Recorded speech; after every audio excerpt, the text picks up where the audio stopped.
Mga katino, so di anak katid nang huli namin kanina no, nilang Brad Ramel o Brad Adong Kundisa, itong Lebas. So, ito mo, sa Maralo, sabi ng mga bata ko, gusto ko tinula.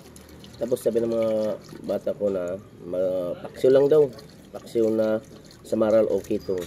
Kung ulam sa umaga rin mga patino, sa Maral, at kunin yung mga tinik ng kasi sakit yung makatid. Maglinis kayo dito, magdandahan kayo kasi ang sakit ng yung tinik niya parang may binom.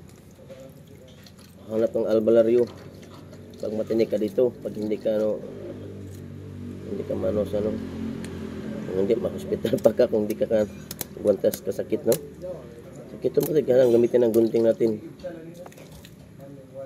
Sarap to dito pang iskabits pwede pa ito pang inihaw. Lahat ng klase ito luto kapatid sa masarap. At saka tinula, sarap ito tinamot yun. Sa akin, request mga bata na mag-taksiw lang daw o inununan sa Bisaya pa.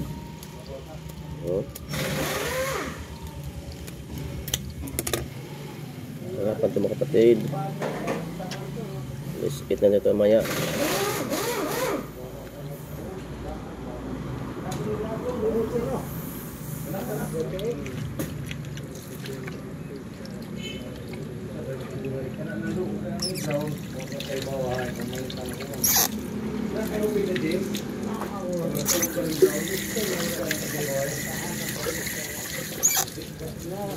Ito ko na ilagay. Isa na naman.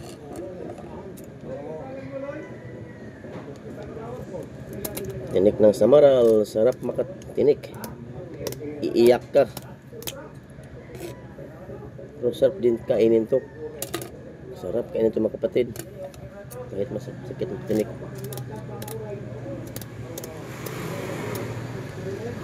Samaral.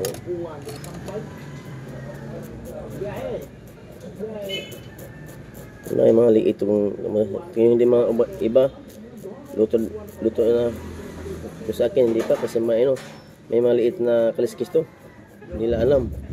Iba luto lang luto, hindi nila alam na may kaliskis to, maliliit.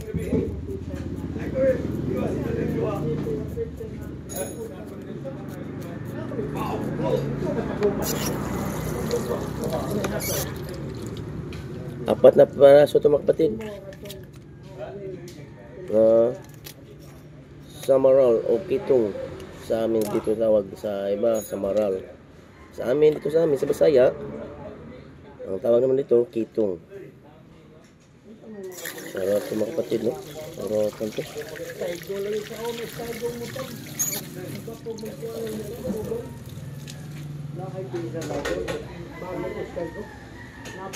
Okay, dalawa. Inisan natin itong dalawa.